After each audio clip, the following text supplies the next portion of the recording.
கர்த்தருக்குள் அருமையான தேவனுடைய பிள்ளைகளே, இந்த அருமையான காலை வேளைக்காய் நான் ஆண்டவரை ஸ்தோத்திரிக்கிறேன். இன்னும் ஒரு ஓய்வு நாளை காண கர்த்தர் நமக்கு கிருபை செய்திருக்கிறார் இல்லையா? ஆண்டவருடைய பெரிய மேலான கிருபை. சங்கீதம் 20:5 இப்படி சொல்லுகிறது, நாங்கள் உமது ரட்சிப்பினால் மகிழ்ந்து எங்கள் தேவனுடைய நாமத்திலே கொடியேற்றுவோம். உமது வேண்டுதல்களை எல்லாம் கர்த்தர் நிறைவேற்றுவாராக. கர்த்தர் தாம் அபிஷேகம் அணிந்தவரை ரட்சிக்கிறார் என்பதை இப்பொழுது அறிந்திருக்கிறேன். தமது வலதுகரம் செய்யும் ரட்சிப்பின் வல்லமைகளை காண்பித்து தமது பரிசுத்த வானத்திலிருந்து அவருடைய விண்ணப்பத்திற்கு பதில் அருளுவார். சிலர் ரதங்களை குறித்தும் சிலர் குதிரைகளை குறித்தும் மேன்மை பாராட்டுகிறார்கள். நாங்களோ எங்கள் தேவனாகிய கர்த்தருடைய நாமத்தை குறித்தே மேன்மை பாராட்டுவோம். அவர்கள் முறிந்து விழுந்தார்கள், நாங்களோ எழுந்து நிமிர்ந்து நிற்கிறோம். கர்த்தாவே ரட்சியும், நாங்கள் கூப்பிடுகிற நாளிலே ராஜா எங்களுக்கு செவி கொடுப்பாராக. 5வது வசனம் 9வது வசனத்தை கவனித்தால், நாங்கள் உமது ரட்சிப்பினால் மகிழ்ந்து எங்கள் தேவனுடைய நாமத்திலே கொடியேற்றுவோம். உமது வேண்டுதல்களை எல்லாம் கர்த்தர் நிறைவேற்றுவாராக. 9வது வசனம், கர்த்தாவே ரட்சியும், நாங்கள் கூப்பிடுகிற நாளிலே ராஜா எங்களுக்கு செவி கொடுப்பாராக. ஆமென். கண்களை மூடி நாம் செபிப்போம். எங்கள் பரிசுத்தமும் மகிமை நிறைந்த சர்வ வல்லமையுள்ள தகப்பனே, ஒரு முறை கூட உடைய பாதத்துல நாங்க வந்திருக்கிறோம்ப்பா. இந்த காலை வேளையில உம்மை ஆராதிப்பதற்கு, உம்மை தொழுது கொள்ளுவதற்கு, உம்மை மகிமைப்படுத்துவதற்கு உம்முடைய சமூகத்தில் வந்திருக்கிறோம். எம்முடைய ஆராதனை நேரங்கள், எம்முடைய துதி நேரங்கள், எம்முடைய தியான நேரங்கள் எல்லாவற்றையும் எங்களுக்கு பிரயோஜனமாக மாற்றித்தான். கனம், துதி, மகிமை நீர் எடுத்துக்கொள்ளும். இன்னும் ஐக்கியப்பட வேண்டிய எல்லா ஜனங்களையும் இந்த காலையில் எங்களோடு ஐக்கியப்படுத்துவீராக. எங்களோடு இணைந்திருக்கிற உலகத்தின் பல தேவனுடைய பல இடங்களிலே காணப்படுகிற தேவனுடைய பிள்ளைகளுக்காகவும் நாங்கள் செபிக்கிறோம்.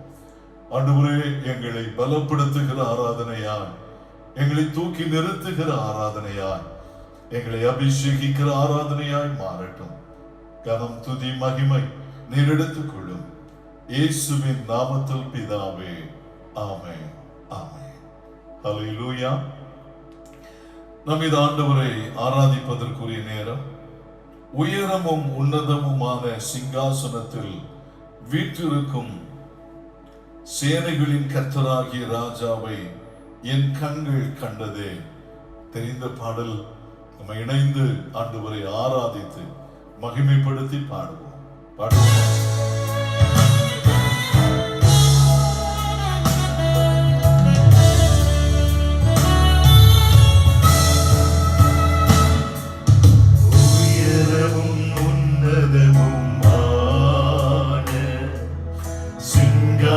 சிங்காசனத்தில் வீற்றிருக்கும், உயரமும் உன்னதமுமான சிங்காசனத்தில் வீற்றிருக்கும் சேனைகளின் கர்த்தராகிய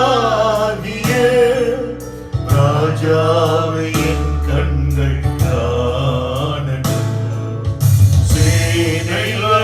கர்த்தராகிய ராஜாவை என் கண்கள் காணட்டும்.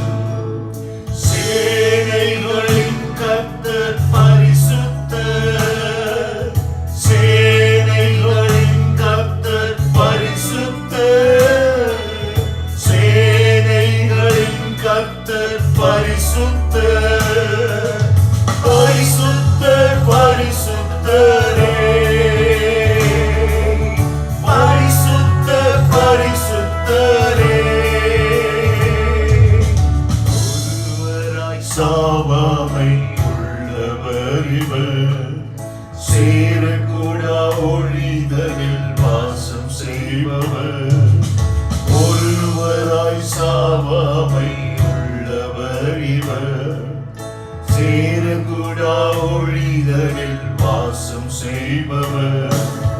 அகிலத்தை வார்த்தையால் சிருஷ்டித்தவர். இயேசுவே உம்மையே ஆராதிப்பேன். அகிலத்தை வார்த்தையால் சிருஷ்டித்தவர். இயேசுவே உம்மையே ஆராதிப்பேன். சேனைகளின் கர்த்தர் பரிசுத்தர். சேனைகளின் கர்த்தர் பரிசுத்தர். சேனைகளின் கர்த்தர் பரிசுத்தர். பரிசுத்தர் பரிசுத்தரே. பரிசுத்தர் பரிசுத்தரே. ஆதியும் அந்தமும் மானவர் இவர். அல்பாவும் மேகாவும் மானவர் சொல்லுவோம். ஆதியும் அந்தமும் மானவர் இவர். அல்பாவும் மேகாவும் மானவர் இவர். இருந்தவரும் இருப்பவரும் சீக்கிரம் வரப்போகும் ராஜா இவர். இருந்தவரும் இருப்பவரும் சீக்கிரம் வரப்போகும் ராஜா இவர். சேனைகளின் கர்த்தர் பரிசுத்தர். சேனைகளின் கர்த்தர் பரிசுத்தர். சேனைகளின் கர்த்தர் பரிசுத்தர். பரிசுத்தர் பரிசுத்தரே. பரிசுத்தர் பரிசுத்தரே. எல்லா நாமத்திலும் மேலானவர். முழங்கால்கள் முடங்கிடும் இவருக்கு முன். எல்லா நாமத்திலும் மேலானவர். முழங்கால்கள் யாங்கிடும் இவருக்கு முன். துதிகர மகிமைக்கு பாத்திரரே. தூயவர் இயேசுவை உயர்த்திடுவேன். துதிகர மகிமைக்கு பாத்திரரே. தூயவர் இயேசுவை உயர்த்திடுவேன்.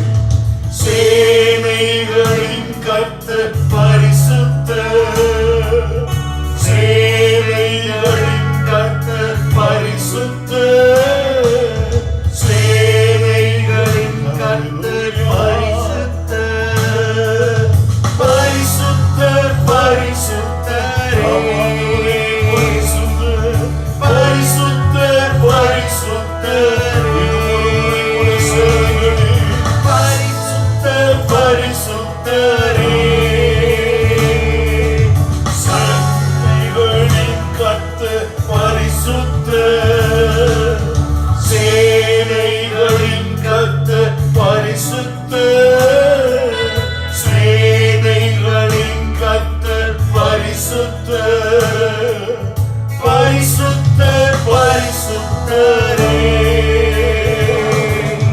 பரிசுத்தர் பரிசுத்தரே. அவரே உயர்ந்தவர். அவரே உன்னதமானவர். அவரே மேலானவர். ஹல்லேலூயா. அவர் ஒருவரே ஆதியும் அந்தமுமானவர். அவர் ஒருவரே அல்பாவும் ஒமேகாவுமானவர்.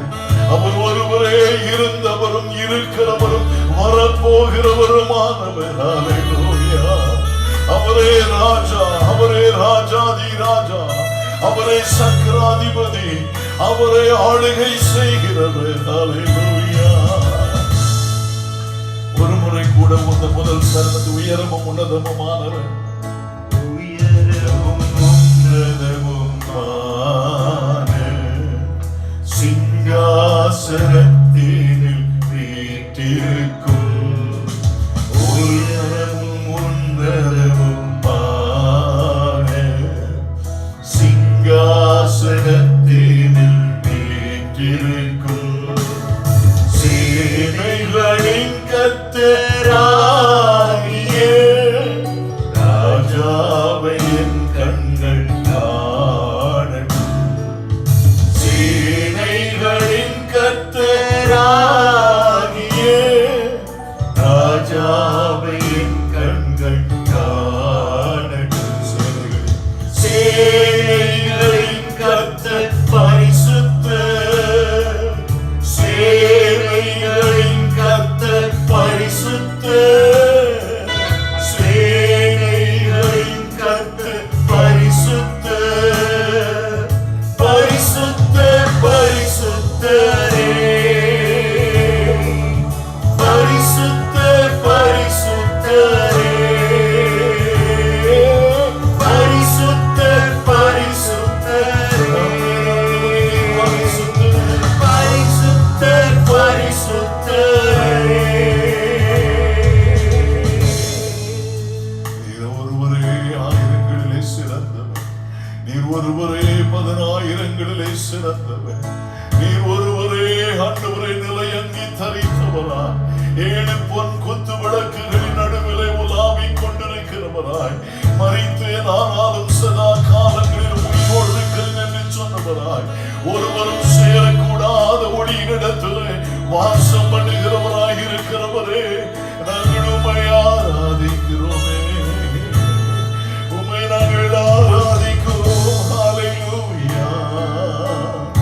ஒருவரும் சேரக்கூடாது ஒளியினிடத்தில் வாசமாயிருக்கிறவரே,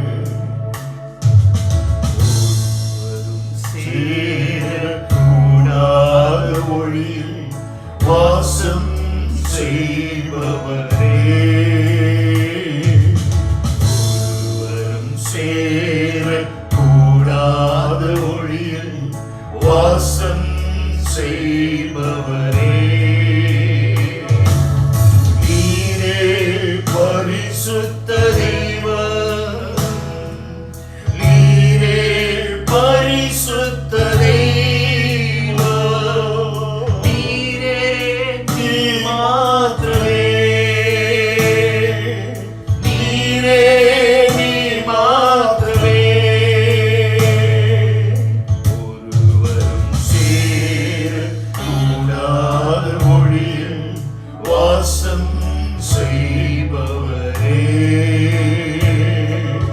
ஒருவரும் சேரக்கூடாத ஒளியில் வாசம் செய்பவரே, நீரே பரிசுத்த தெய்வம்.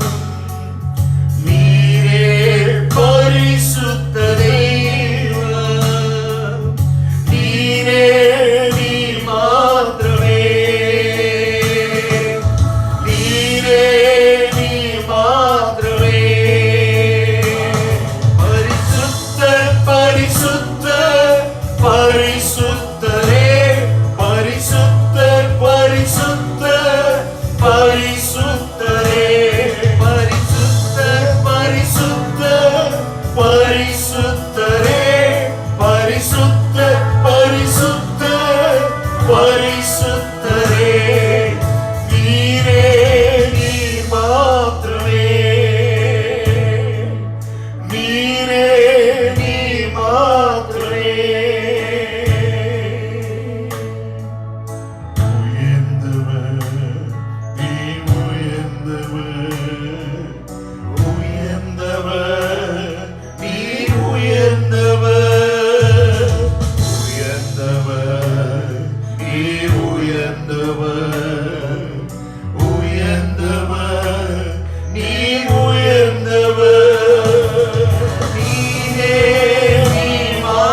ஆண்டவரே. Thank you, Lord. Jesus.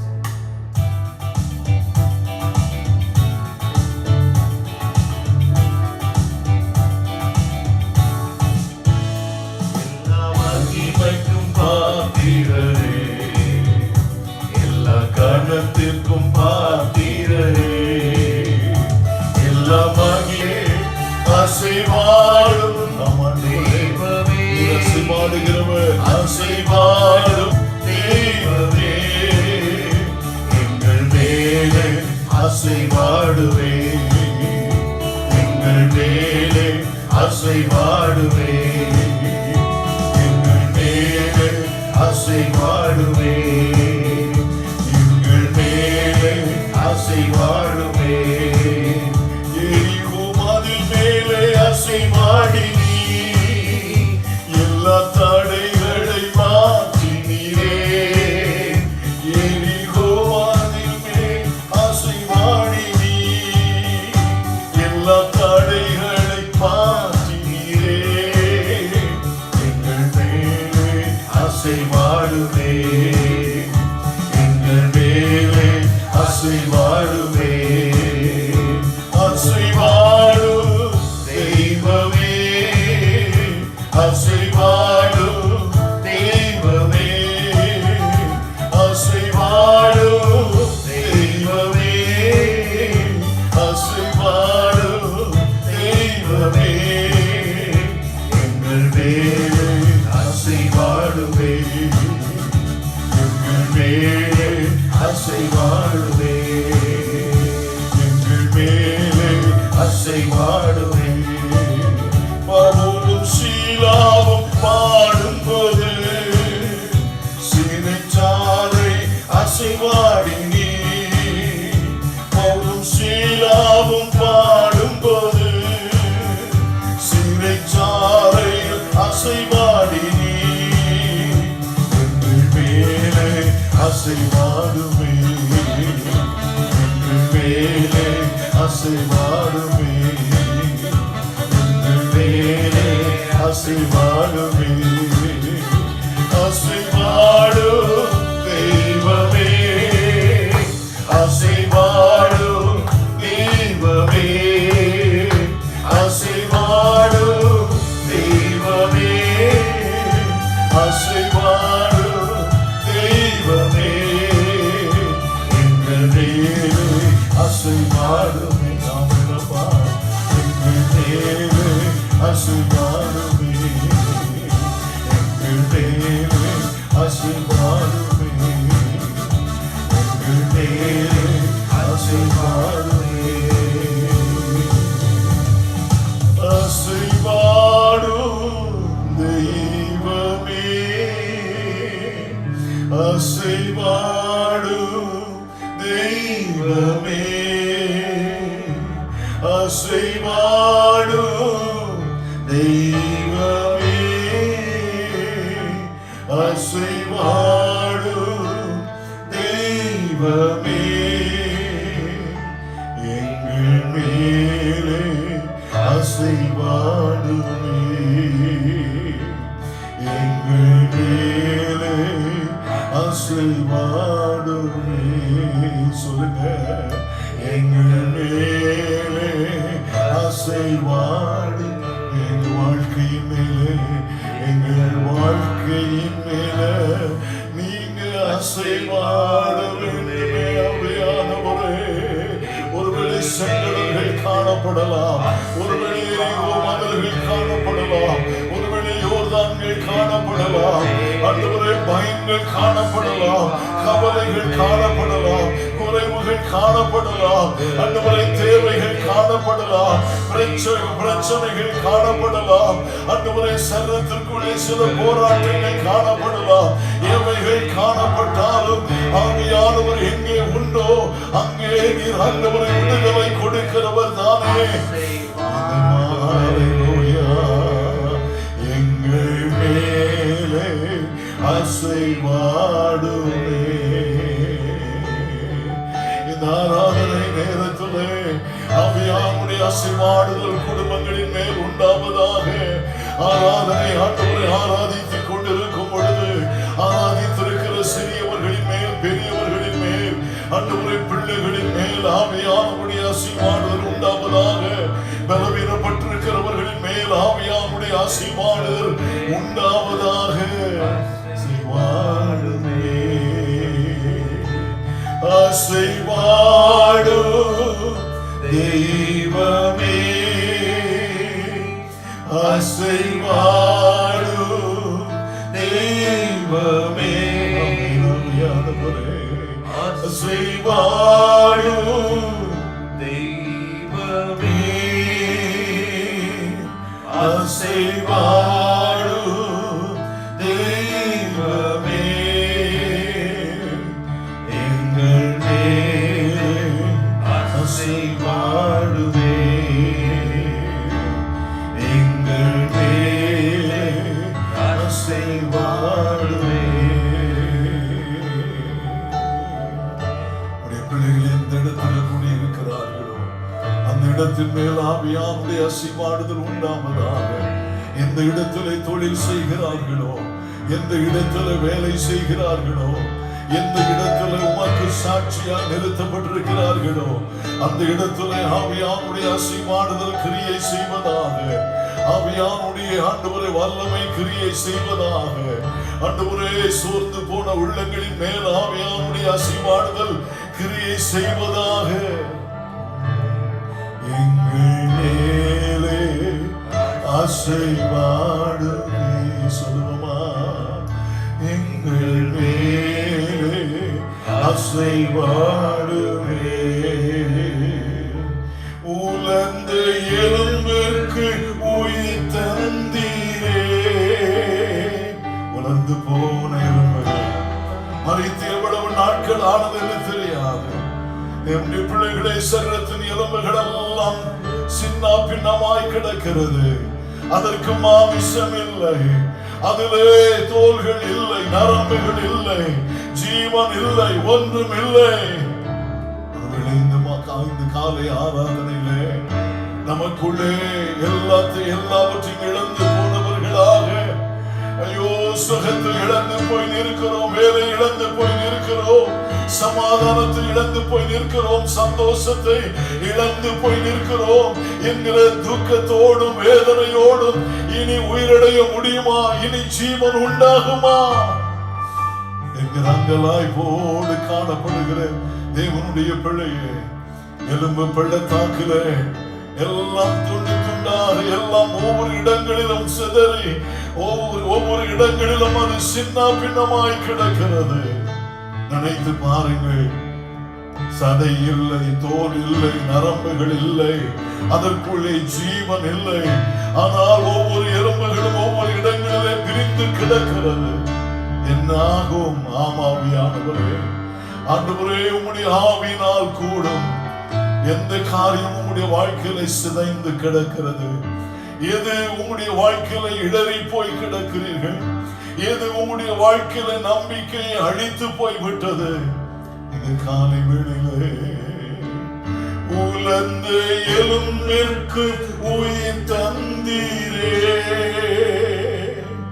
என் வாழ்க்கையில் அசைவாடுவே. உலர்ந்த எலும்பிற்கும் உயிர் தந்தீரே. என் வாழ்க்கையில் அசைவாடுவே. என் வாழ்க்கையில் அசைவாடுவே. எங்க வாழ்க்கையில் அசைவாடுவே. அபியானவர் காலை ஆராதனை சிவாடி கொண்டிருக்கிறார். அருமையான வாலிப தம்பி, என்னுடைய வாழ்க்கை சின்ன பின்னமாய் போய்விட்டதோ, என்னுடைய வாழ்க்கை முடிந்து போய்விட்டதோ, அழிந்து போய்விட்டோமோ, எங்களுக்கு நீ ஒரு வருங்காலம் இல்லை என்று நினைத்துக் கொண்டிருக்கிற வாலிப மகளே, என்னுடைய பிள்ளைகளுக்கு நீ ஒரு வருங்காலம் இல்லை, எல்லாம் அழிந்து போனது என்று கவலையோடு இருக்கிற தகப்பனே, அருமையான தாயே, இல்லை, அவரால் மாற்ற முடியும். அவர் காரியங்களை மாற்றுகிற ஆவியானவர். ஆவியானவர் அசைவாடினார். ஆவியானவர் கிரியை செய்ய இடம் கொடுத்தார். ஆவியானவர் கிரியை செய்யும் பொழுது உலர்ந்த எலும்புகள் ஒன்று சேர முடியுமே. ஆண்டவர் ஒன்று சேர பண்ணின ஆவியானவர் இந்த காலை ஆராதனையில சின்ன பின்னமான உங்களுடைய வாழ்க்கையை ஆண்டவர் உயிர்ப்பிக்க வல்லமை உடையவராய் இருக்கிறார். ஆண்டவர் மாற்றி அமைக்க வல்லமை உடையவராய் இருக்கிறார். சகோதரனே, சகோதரியை சோர்ந்து போக வேண்டாம். அருமையான தகப்பனை, தாயை உடைந்து போக வேண்டாம். அருமையான சின்ன பிள்ளைகளை நீங்கள் சோர்ந்து போக வேண்டாம். சில காலங்கள் இதுவும் மாறி போகும். எத்தனை பேர் விசுவாசிக்கிறீர்கள்? ஆம் ஆண்டவரே, இது மாறி போகும் ஆண்டவரே. சொல்லுங்க, இந்த நிலைமை மாறி போகும் ஆண்டவரே. இந்த வெறுமை மாறி போகும் ஆண்டவரே. இந்த உபத்திரவம் மாறி போகும் ஆண்டவரே. இது கொஞ்ச காலம்தான் ஆண்டவரே. நீ மாற்ற போகிறீர், அதற்காக உமக்கு ஸ்தோத்திரம். இந்த காலை ஆராதனையிலும் ஒவ்வொருவரையும் திடப்படுத்தும், ஒவ்வொருவரையும் தைரியப்படுத்தும், ஒவ்வொருவரையும் பலப்படுத்துவீராக. பெரிய காரியங்களை செய்வீராக. அருமையான காலவேளையிலும் தேசத்திற்காக ஜெபிப்போமா? தேவனுடைய பிள்ளைகளே, இந்த ஆராதனையில் இணைந்திருக்கிற எல்லா தேவனுடைய பிள்ளைகளும் கரங்களை உயர்த்தி தேசத்திற்காக நாங்கள் ஜெபிக்கிறோம் ஆண்டவரே. தேசத்தின் மேலும் ஆவியானவருடைய அசைவாடுதல் உண்டாக வேண்டுமே. அசைவாடுதல் உண்டாகட்டும் ஆவியானவரை. சொல்லுங்க, எம்முடைய தேசத்தை சீரழித்துக் கொண்டிருக்கிற கொள்ளை நோய், எம்முடைய தேசத்தை சீரழித்துக் கொண்டிருக்கிற பாவம், எம்முடைய தேசத்தை அலக்களித்துக் கொண்டிருக்கிற பயத்தின் ஆவி, எம்முடைய தேசத்தை அலக்களித்துக் கொண்டிருக்கிற ஆண்டவரே பொருளாதார சீர்குலைவுகள், ஆண்டவரே அழிந்து போய் கொண்டிருக்கிற தொழில்கள், இவைகள் எல்லாவற்றின் மேலும் கர்த்தருடைய ஆவியானவர் அசைவாட வேண்டுமே. ஆண்டவரே, அழிந்து கொண்டிருக்கிற நிலைமைகள் மாறட்டும் ஆண்டவரே. மாறுவதாக, மாறுவதாக, மாறுவதாக நீர் மாற்றி அமைக்க வல்லமை உடையவர் ஆண்டவரே. ஓ ஹல்லேலூயா. அசைவாடும் தெய்வமே, அசைவாடும் தெய்வமே, அசைவாடும் தெய்வமே, அசைவாடும் தெய்வமே, எங்கள் மேலே அசைவாடுமே. சொல்லுமா, எங்கள் மேலே அசைவாடுமே. மனம் உடைஞ்சு போய் மன அழுத்தத்தினாலே சோர்ந்து போனவர்களாய், இடறி போனவர்களாய், இனி எங்களுக்கு ஒரு வருங்காலம் இல்லை என்று சொல்லி இந்த ஆண்டவரை மருத்துவமனையிலிருந்து நான் உயிரோடு வெளியே போவேனோ, இந்த வியாதியிலிருந்து நான் உயிரோடு எழும்புவேனோ என்று அங்கலாய்த்துக் கொண்டிருக்கிற தேவனுடைய பிள்ளைகளின் மேல், எம்முடைய தேசத்தின் மேல் அசைவாடுவீராக. எங்கள் மேலே அசைவாடுவே. ஆவியானவர் அசைவாடினால் காரியங்கள் மாறும். அருமையான சகோதரன் தேவநேசனுடைய அருமையான தம்பி ஹாஸ்பிட்டல் அட்மிட் பண்ணியிருந்தோம். தெரியும் உங்களுக்கு, நாம் எல்லாரும் இணைந்து ஜெபித்தோம். தேவனுடைய பிள்ளைகளே, டாக்டர்கள் பயந்தார்கள். ஒரு நாள் தான், என்ன நடக்கும் என்று சொல்ல முடியாது, எப்படியும் மாறி போகலாம். ஆனால் தேவனுடைய பிள்ளைகளே, கொஞ்சம் கொஞ்சமாக கர்த்தர் கிரியை செய்ய ஆரம்பித்தார். ஆவியானவர் அசைவாட ஆரம்பித்த பொழுது, ஜெபங்களை கர்த்தர் கேட்ட பொழுது, ஜெபங்களுக்கு அவர் பதில் கொடுக்க ஆரம்பித்த பொழுது, ஆண்டவர் கொஞ்சம் கொஞ்சமாய் அவரை தூக்கி நிறுத்த ஆரம்பித்தார். வெள்ளிக்கிழமை ராத்திரி டிஸ்சார்ஜ் ஆகி சுகமாய் அவர் வீடு வந்து சேர உதவி செய்தார். எங்கள் மேலே அசைவாடுமே. சொல்லுவோமா, எங்கள் மேலே அசைவாடுமே. அசைவாடும் தெய்வமே, தெய்வமே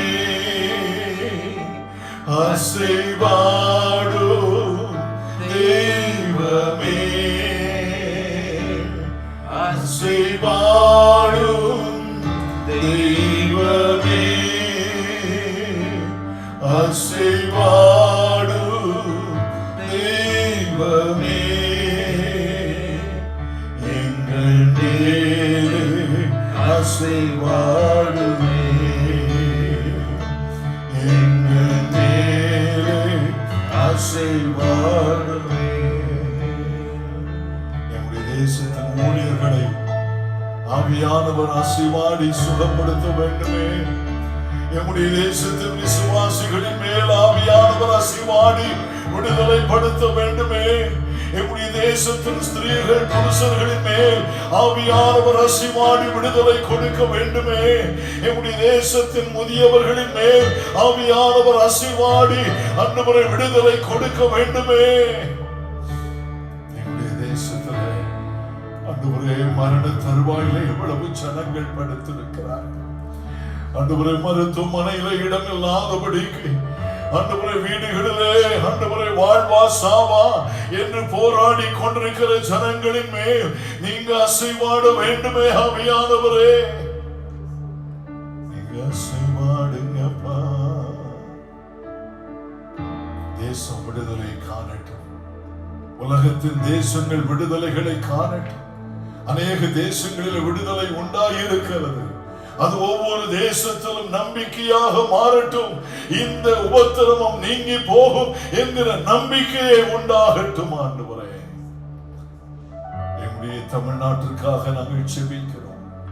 ஒவ்வொரு மாவட்டங்களுக்காக செபிக்கிறோம். ஒவ்வொரு கிராமங்களுக்காக செபிக்கிறோம்.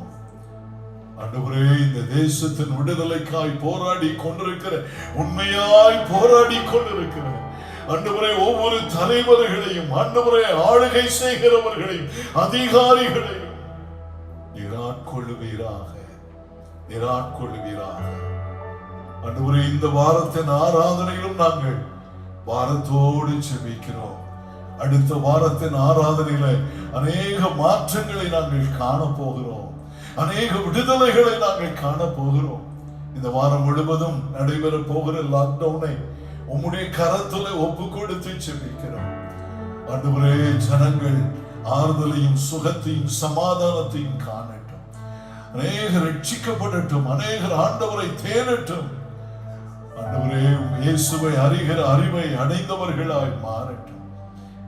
இந்த காலை வேளையில் நீர் எங்களோடு தொடர்ந்து இடைவிடும். இயேசுவின் நாமத்தில் பிதாவே ஆமென் ஆமென். உட்கார்வோம்.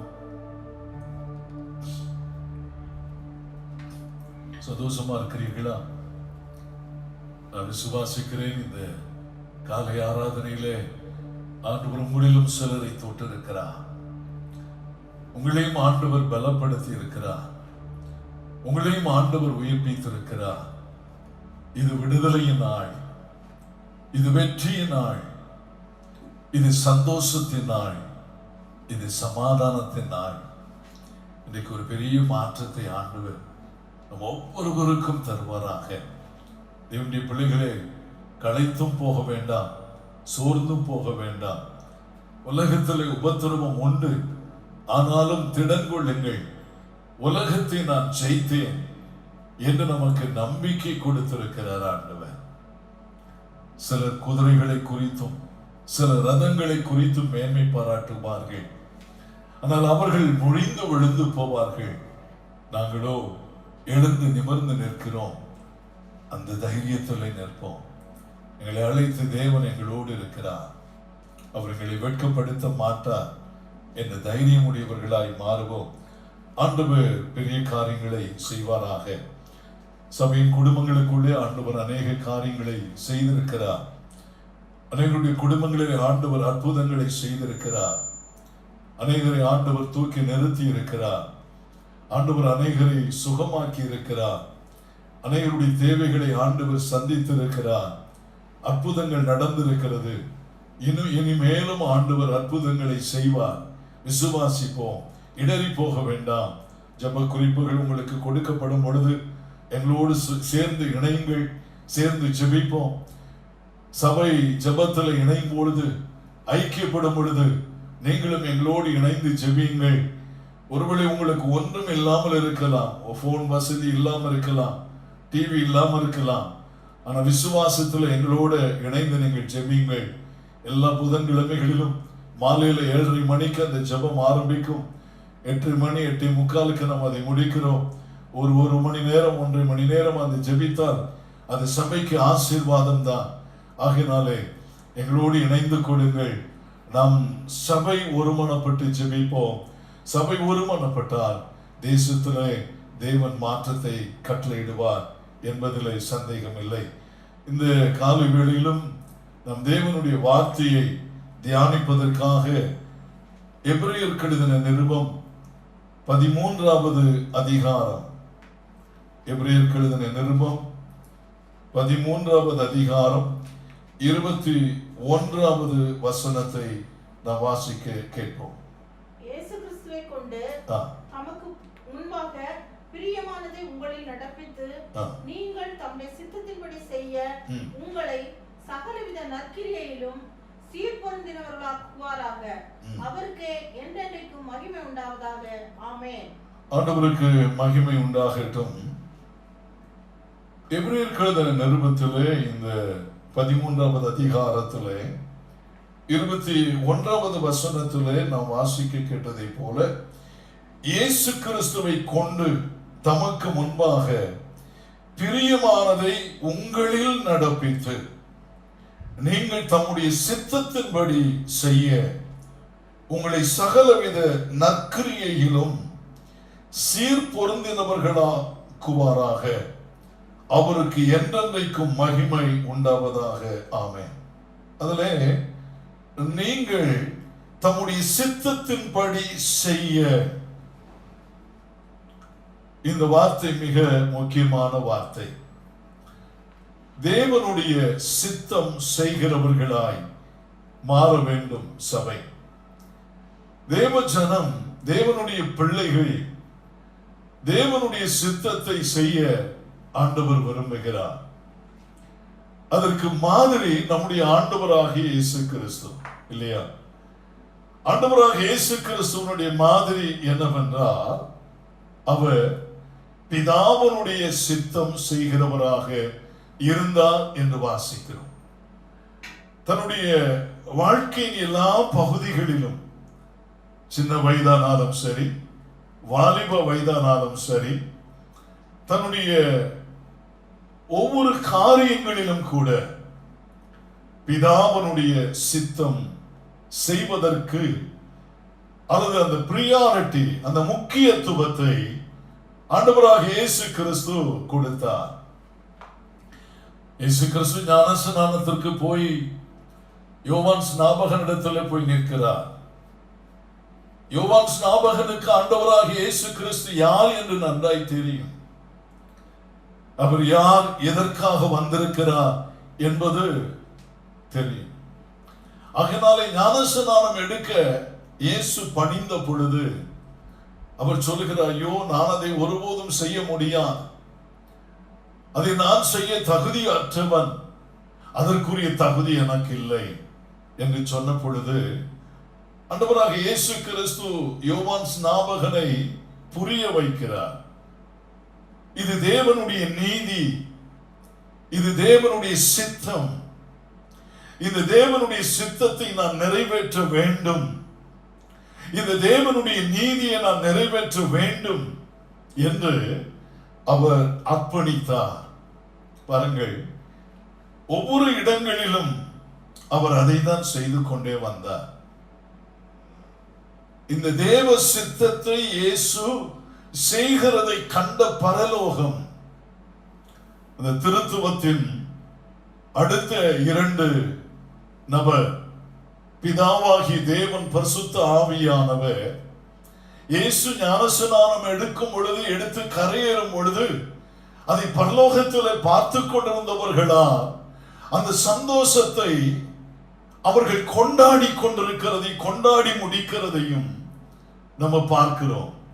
ஏனென்றால் பாருங்கள், சிறு வயது முதல் பிதாவினுடைய சித்தத்தை செய்து நிறைவேற்றினவர். தன்னுடைய 12 வயதிலே தேவாலயத்திலே போய் தேவனுடைய சித்தத்தை நிறைவேற்றுவதிலே அவர் முக்கியத்துவம் கொடுக்கிறார். ஞானஸ்நானத்திலே ஆண்டவராக இயேசு கிறிஸ்து முக்கியத்துவத்தை கொடுக்கிறார். 2 காரியங்களை நீங்கள் இயேசு கிறிஸ்துவுடைய வாழ்க்கையில கவனிக்க வேண்டும், அல்லது நாம் கவனிக்க தவறிவிடக் கூடாது. ஒன்றாவதாக, ஒவ்வொரு காரியத்திலும் தேவனுடைய சித்தம் என்னது என்று அறிந்து கொள்ளுதல். இரண்டாவதாக, ஒவ்வொரு காரியத்திலும் தேவனுடைய சித்தத்தை அறிந்து அதை செய்கிற சுபாவம். தேவனுடைய பிள்ளைகளே, பரலோகம் இன்றைக்கு எதிர்பார்க்கிற காரியம் இதுதான். ஒவ்வொரு தேவனுடைய பிள்ளைகளுடைய வாழ்க்கையிலும் பரலோகம் எதிர்பார்க்கிறது என்னவென்றால், என்னுடைய பிள்ளைகள் என்னுடைய சித்தத்தை அறிந்தவர்களாக இருக்க வேண்டும் என்று பரலோகம் எதிர்பார்க்கிறது. ஆண்டவருடைய சித்தத்தை மாத்திரம் செய்ய அறிந்திருக்க வேண்டும். இதை ஆண்டவர் அதிகமாய் விரும்புகிறார். இயேசு கிறிஸ்துவனுடைய எடுத்துக்கொள்ளுங்கள், இயேசு கிறிஸ்து எடுத்துக்கொள்ளுங்கள், ஆண்டவராக இயேசு கிறிஸ்து யோவான் எழுதின சுவிசேஷத்தை எடுத்துக்கொள்ளுங்கள். 8வது அதிகாரத்தை எடுத்துக்கொள்ளுங்கள். எடுத்துக்கிட்டீங்களா? 29வது வசனத்தை கவனிப்போம். என்னை அனுப்பினவர் என்னுடனே கூட இருக்கிறார். பிதாவுக்கு பிரியமானவைகளை நான் எப்பொழுதும் செய்கிறபடியால் அவர் என்னை தனியே இருக்க விடவில்லை. ஒரு ஆமென் சொல்லுவீங்களா? பாருங்க, என்னை அனுப்பினவர் என்னோட கூட இருக்கிறார். அதுல 28ஆம் வசனத்துல பாருங்க, ஆதலால் இயேசு அவர்களை நோக்கி, நீங்கள் மனுஷகுமாரனை உயர்த்தின பின்பு நானே அவர் என்றும் நான் என் சுயமாய் ஒன்றும் செய்யாமல். அங்க பாருங்க, சித்தம் என்பதற்கு என்ன பொருள் அப்படின்னு கேட்டா, சித்தம் அப்படின்னா விருப்பம். விருப்பம். அப்போ தேவ சித்தம் என்பது என்னது? தேவனுடைய விருப்பம், அவருடைய இஷ்டம், அவருக்கு பிடிச்சது, அவருக்கு பிரியமானது, அதுதான் தேவ சித்தம். இயேசு என்ன சொல்லுகிறார் பாருங்க, 28வது வசனத்துல, ஆதலால் இயேசு அவர்களை நோக்கி, நீங்கள் மனுஷகுமாரனை உயர்த்தின பின்பு நானே அவர் என்றும் நான் என் சுயமாய் ஒன்றும் செய்யாமல். நான் என் சுயமாய் ஒன்றும் செய்யாமல். ஒரு ஆமென் சொல்லுவீங்களா? ஒன்னு, சித்தத்தை அறிந்திருக்க வேண்டும்.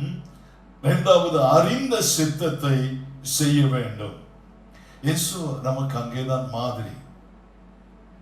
நம்ம இயேசுவின் மாதிரி வாழுவதற்கு அழைக்கப்பட்டவர்கள், இயேசு கிறிஸ்துவை போல வாழுவதற்கு அழைக்கப்பட்டவர்கள். இயேசுவை போல சீசர்கள் வாழ்ந்தார்கள், ஆகினாலே கிறிஸ்தவர்கள் என்று அழைக்கப்பட்டார்கள். இன்னைக்கு ஆண்டவரிடத்தில் நாம் ஜெபிக்க வேண்டிய ஜெப குறிப்பு, அல்லது நாம் வைக்க வேண்டிய ஜெப விண்ணப்பம் என்னவென்றால், ஆண்டவரே, ஒவ்வொரு இடத்திலும் உம்முடைய இஷ்டம், உங்களுக்கு பிடிச்சது, உங்களுக்கு பிரியமானது என்ன என்பதை அறிகிற அறிவை எனக்கு தாரும் ஆண்டவரே என்று கேட்க வேண்டும். இரண்டாவது காரியம், ஆண்டவரே, உம்முடைய சித்தத்தை செய்கிற பலனை எனக்கு தாரும் ஆண்டவரே என்று ஆண்டவரிடத்தில் ஜெபிக்க வேண்டும். இயேசு கிறிஸ்துவிடத்தில் இந்த ரெண்டும் தான் வாழ்நாள் முழுவதும் காணப்பட்டது. அவருடைய பிறப்பு முதல் அவருடைய மரணம் வரையிலும், ஏன் இன்றைக்கு வரையிலும் இந்த 2 காரியம்தான் இயேசு கிறிஸ்துவிடத்தில். பிதாவினுடைய சித்தத்தை அறிய வேண்டும், இரண்டாவதாக பிதாவினுடைய சித்தத்தை செய்ய வேண்டும். இந்த நாட்களிலே ஒவ்வொரு தேவனுடைய பிள்ளைகளுக்குள்ளும் காணப்பட வேண்டிய ஜெபம் இதுதான். ஆண்டவரே, ஒவ்வொரு காரியத்திலும் உம்முடைய சித்தம் என்ன என்று எனக்கு சொல்லித்தாரும் ஆண்டவரே. அந்த அறிவை எனக்கு தாரும். அந்த அறிவை உடையவனாக என்னை மாற்றும். என்னுடைய குடும்பம் அந்த அறிவுடைய குடும்பமாக மாறட்டும் ஆண்டவரே. என்னுடைய வாழ்க்கையில உம்முடைய சித்தத்தை அறியவும் உம்முடைய சித்தத்தை செய்யவும் என்னை பலப்படுத்தும் ஆண்டவரே என்று சொல்லி ஜெபிப்பீர்களே. ஆனால் தேவனுடைய பிள்ளைகளே, ஒரு பெரிய மாற்றத்தை இந்த நாட்களிலே நம்முடைய தனிப்பட்ட வாழ்க்கையில நாம் காண முடியும் என்பதிலே சந்தேகம் இல்லை. இயேசு கிறிஸ்துவுடைய வெற்றி இங்கேதான் இருக்கிறது. இயேசு கிறிஸ்துவுடைய ஜெயம் இங்கேதான் இருக்கிறது. இயேசு கிறிஸ்துவுடைய உயர்வு இங்கேதான் இருக்கிறது. இயேசு கிறிஸ்துவுடைய மேன்மை இங்கேதான் இருக்கிறது. அப்ப இன்றைக்கு உயர வேண்டும் என்று நினைக்கிறீர்களா? வெற்றி அடைய வேண்டும் என்று நினைக்கிறீர்களா? உயர்வை காண வேண்டும் என்று நினைக்கிறீர்களா? மாற வேண்டும் என்று நினைக்கிறீர்களா? மறுரூபம் அடைய வேண்டும் என்று நினைக்கிறீர்களா? ஆண்டவரிடத்துல இந்த 2 ஜெபத்தை விட்டுவிடக் கூடாது. ஆண்டவரே, உம்முடைய சித்தத்தை அறிகிற அறிவை எனக்கு தாரும் ஆண்டவரே. ஆண்டவரே, உம்முடைய சித்தத்தை மாத்திரம் செய்ய என்னை பலப்படுத்தும் என்று சொல்லி ஒவ்வொரு ஜெபங்களிலும், ஒவ்வொரு காரியங்களிலும், ஒவ்வொரு சின்ன பெரிய காரியங்களிலும், ஒவ்வொரு குடும்ப காரியங்களிலும், ஒவ்வொரு தொழில் காரியங்களிலும், பிள்ளைகளுடைய காரியங்களிலும், தேவனுடைய பிள்ளைகளே, சிறிய காரியமோ பெரிய காரியமோ, இந்த ஜெபத்தை விட்டுவிட வேண்டாம். இயேசு தன்னுடைய கெத்செமனே தோட்டத்து ஜெபம் வரையிலும் அந்த ஜெபத்தை தான் உடையவராய் இருக்கிறார். மரணத்தை தான் ஏற்றுக்கொள்ள போகிறோம். அது தேவ சித்தம் தானா என்று சொல்லி அறிந்து ஆண்டவருடைய சமூகத்தில் அது தேவ சித்தம் என்று அறிந்த பொழுது மரணத்திற்கு ஒப்பு கொடுத்து அதை நிறைவேற்றுகிறார். இந்த நான் விசுவாசிக்கிறேன். இந்த செய்தி உங்களோடு பேசும் என்று விசுவாசிக்கிறேன். இப்ப கவனிங்க. அப்ப தேவ சித்தத்தை அறிய வேண்டும், தேவ சித்தத்தை செய்ய வேண்டும். ஒவ்வொரு தேவனுடைய பிள்ளைகளுடைய வாழ்க்கையிலும் இதுதான் விசேஷமான ஒரு அனுபவமாக இருக்க வேண்டும். இப்படி நாம் தேவ சித்தத்தை செய்தால், தேவ சித்தத்தை அறிந்து செயல்பட்டால் நம்முடைய வாழ்க்கையில தேவ சித்தம் எதை கொண்டு வரும்? ஒரு 4 காரியத்தை, நான் 5 காரியங்களை சொல்ல எனக்கு ஆசை உண்டு. எப்படி நமக்கு நேரம் அமைகிறதோ அதற்கேற்ற விதத்தில் நாம் தியானிக்கலாம். ஒன்றாவதாக, தேவ சித்தத்தை செய்கிறவர்களுடைய வாழ்க்கையில உண்டாகும் முதல் அனுபவம் என்னவென்றால், ஆதியாகமம் 5வது அதிகாரம் எடுத்துக்கொள்ளுங்கள். ஆதியாகமம் 5வது அதிகாரத்தை எடுத்துக்கொள்ளுங்கள்.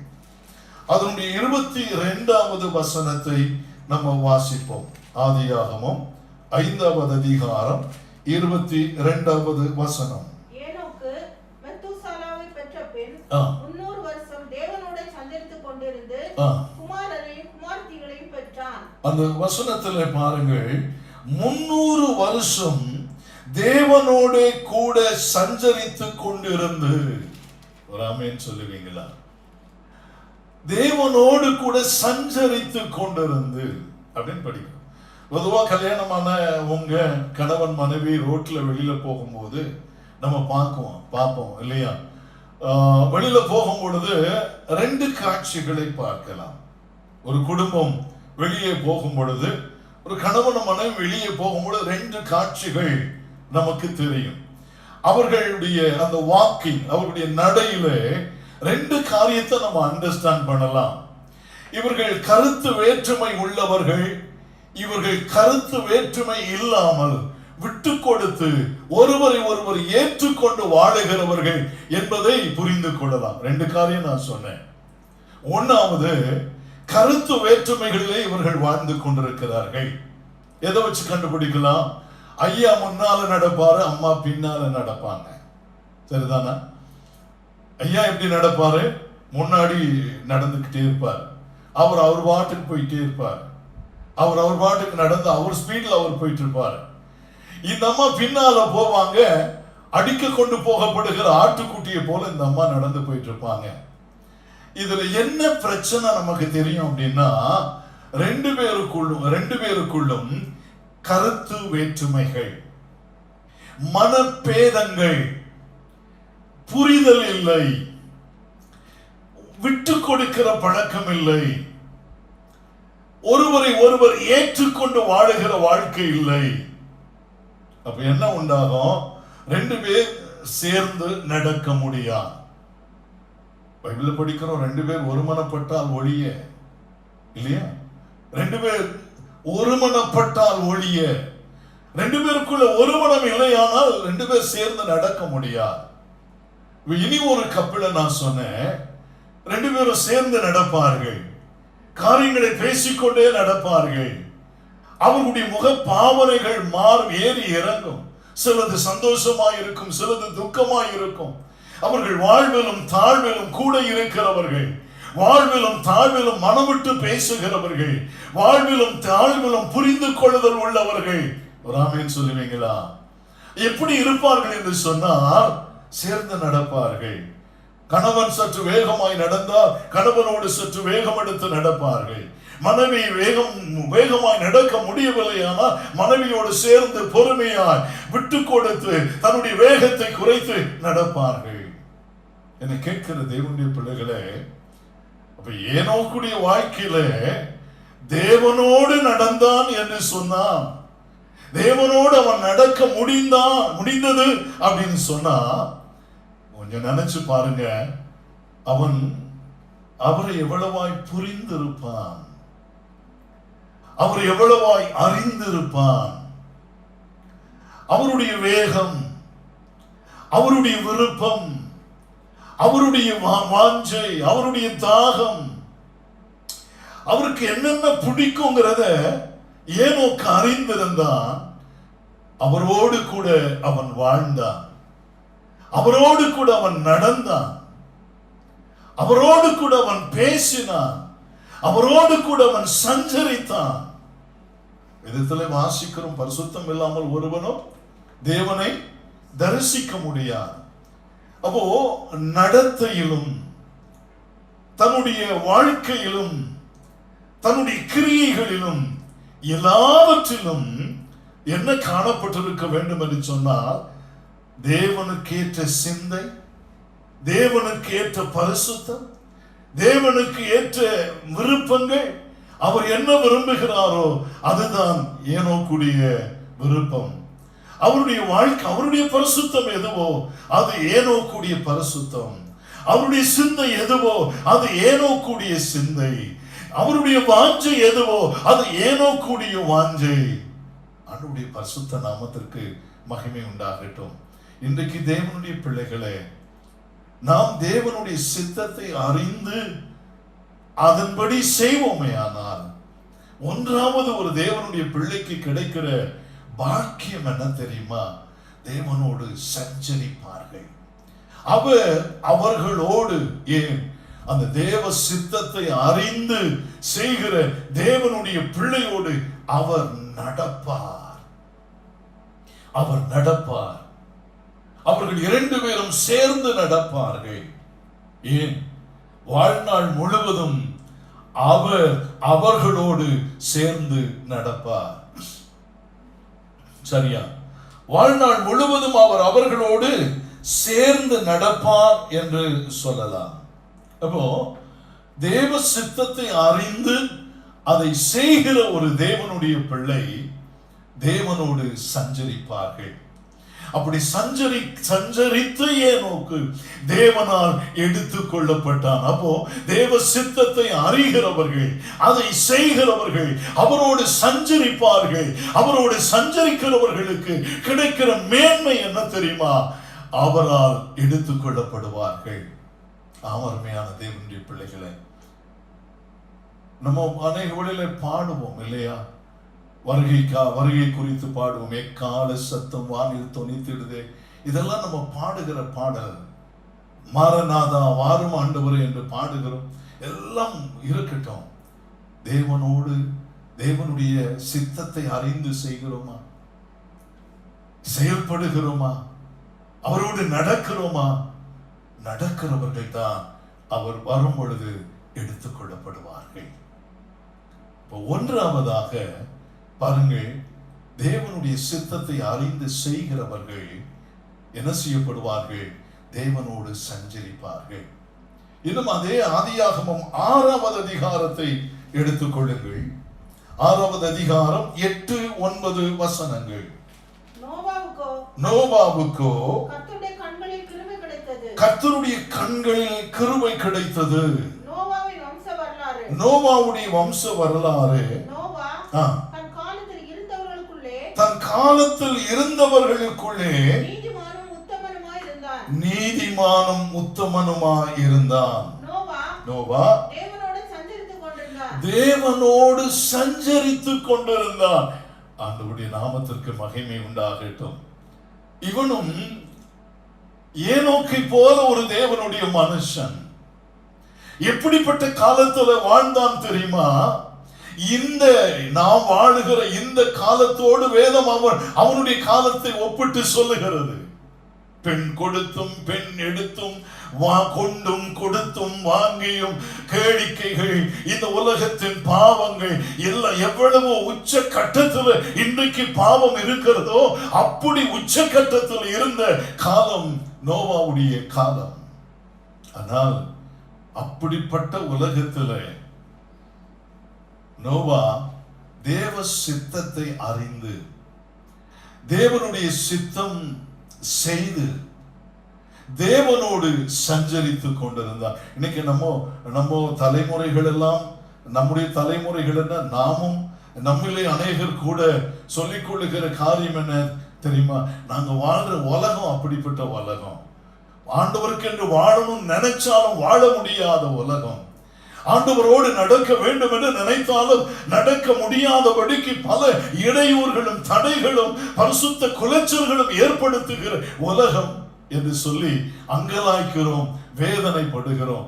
ஆமருமையான தேவனுடைய பிள்ளைகளே, உலகம் தேவனுடைய பிள்ளைகளுக்கு எதிர்த்து போராடுகிற உலகம்தான். தேவனுடைய பிள்ளைகள் முன்னேற தடை செய்கிற உலகம்தான்.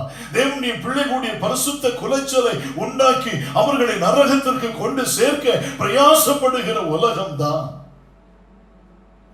ஆனால் நோவாவை போல, நோவா தனி மனிதன் மாத்திரம் அல்ல, நோவாவும் அவனுடைய மனைவியும், நினைத்து பாருங்கள், நோவாவும் அவனுடைய மனைவியும், நோவாவும் மனைவியும் மட்டும் அல்ல, மாத்திரம் அல்ல, நோவாவும் அவனுடைய மனைவியும் அவனுடைய பிள்ளைகளும்.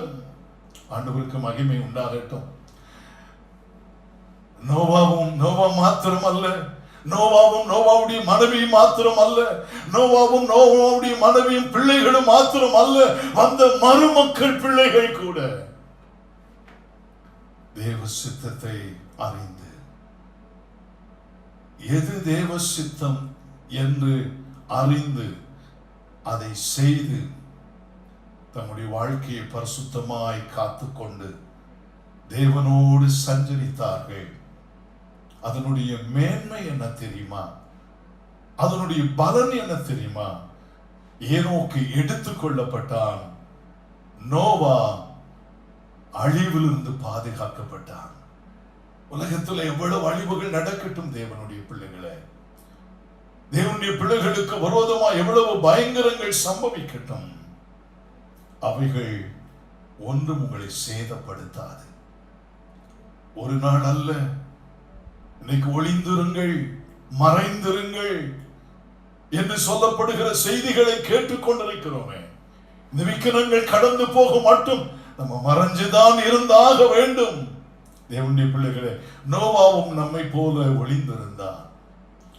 ஆனால் அவனை அழிவு மேற்கொள்ளவில்லை, அவனை அழிவு அழித்து போடவில்லை. காரணம் என்ன தெரியுமா? தேவனுடைய சித்தத்தை அறிந்தான், தேவனோடு நடந்தான். தேவனுடைய பிள்ளைகளே, குடும்பத்தையும் தேவனோடு நடக்க வைத்தான், குடும்பமும் தேவனுடைய சித்தத்தை செய்ய பழக்குவித்தான்.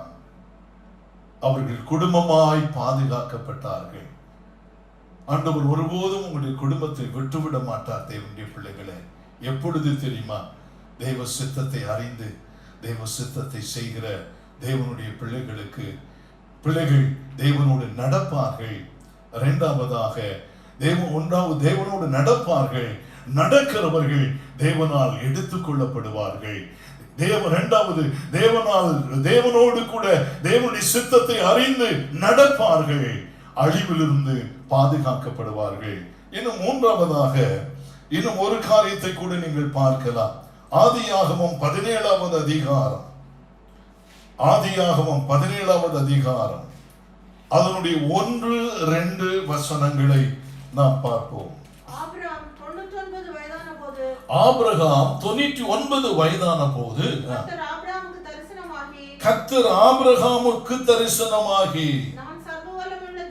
நான் சர்வ வல்லமை உள்ள தேவன், நீ எனக்கு முன்பாக நடந்து கொண்டு நீ உத்தமனாயிரு. போதும். வேத வசனங்களை நீங்கள் வீடுகளில் பொறுமையாய் வாசிங்கள். நான் நிறைய காரியங்களை பகிர்ந்து கொள்ள வேண்டும். பாருங்கள், ஆண்டவர் ஏனோக்கு தேவ சித்தத்தை அறிந்து தேவனோடு நடந்தான், தேவனால் எடுத்துக் கொள்ளப்பட்டான். நோவா தேவ சித்தத்தை அறிந்து அதை செய்தான், அவனுக்கு ஏற்பட்ட அழிவிலிருந்து தேவன் அவனை பாதுகாத்தார். இங்கே ஆபிரகாமும் தேவ சித்தத்தை அறிந்து வாழுகிறவனாக இருந்தான்.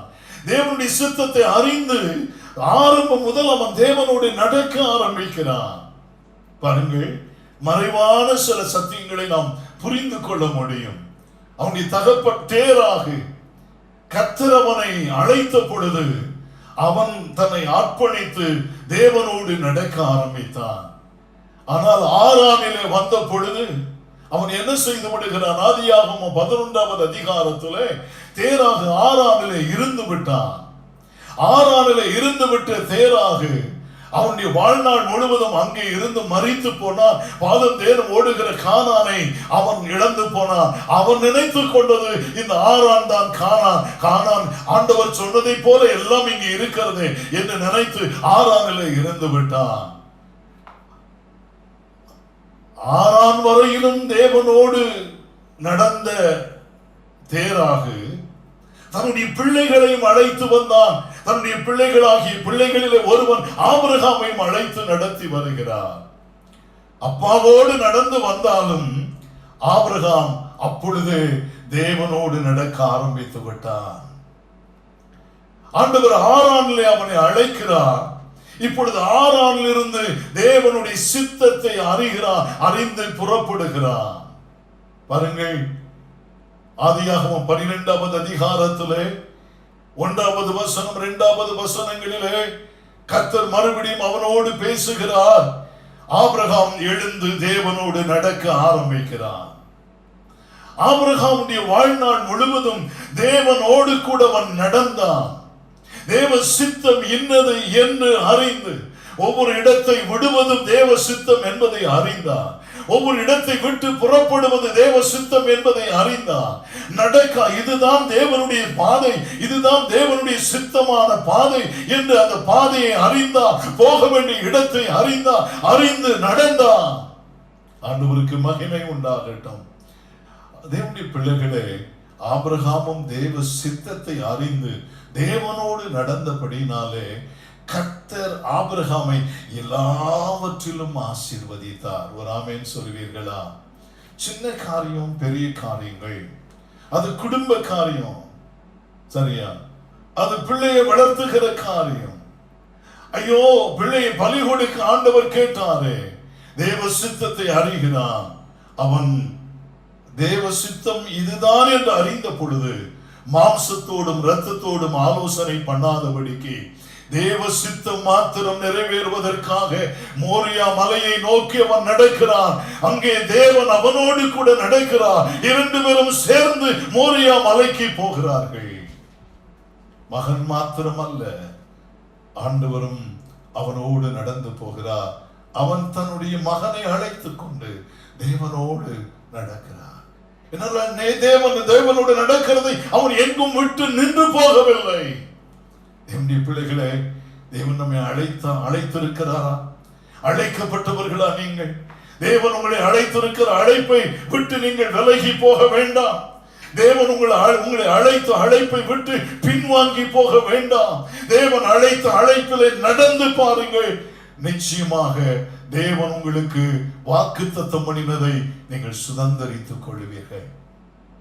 ஒரு பிள்ளையும் இல்லாத பொழுதே ஆண்டவர் சொன்ன வாக்குத்தத்தம், வானத்து நட்சத்திரங்களை போலவும் கடற்கரை மணலை போலவும் நான் உன்னுடைய சந்ததியை பெருக பண்ணுவேன் என்று ஆண்டவர் சொன்னார்.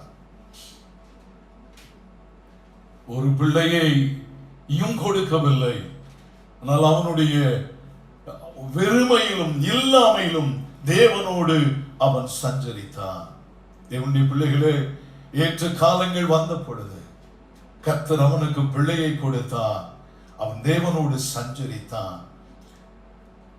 தேவ சித்தத்தை அறிந்து தேவனோடு நடப்பீர்களே ஆனால், தேவனோடு கூட நடப்பீர்களே ஆனால், தேவனுடைய பிள்ளைகளே, அவருடைய வருகையில் அவர் எடுத்துக் கொள்ளுவார்.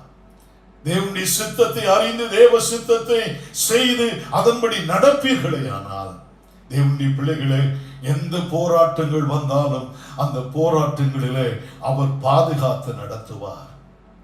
தேவனுடைய சித்தத்தை அறிந்து தேவனுடைய சித்தத்தை செய்வீர்களே ஆனால் தேவனோடு நடக்கிறவர்களாய் மாறுவீர்கள். ஏற்ற காலத்திலே அவர் உங்களை ஆசீர்வதிப்பார், ஆசீர்வதிப்பார். அப்போ தேவ சித்தம் என்றால் என்ன என்றால், தேவனோடு சஞ்சரித்தல், தேவனுடைய சித்தத்தை அறிந்து தேவனுடைய சித்தத்தை செயல்படுத்தும் பொழுது நீங்கள் தேவனோடு சஞ்சரிப்பீர்கள். ஒன்றாவது, தேவ சித்தத்தை அறிந்து வாழுகிறவர்கள் தேவனோடு சஞ்சரிப்பார்கள். இரண்டாவதாக ஒரு வசனத்தை வாசிக்க கேட்போம். எடுத்துக்கொள்ளுங்கள்.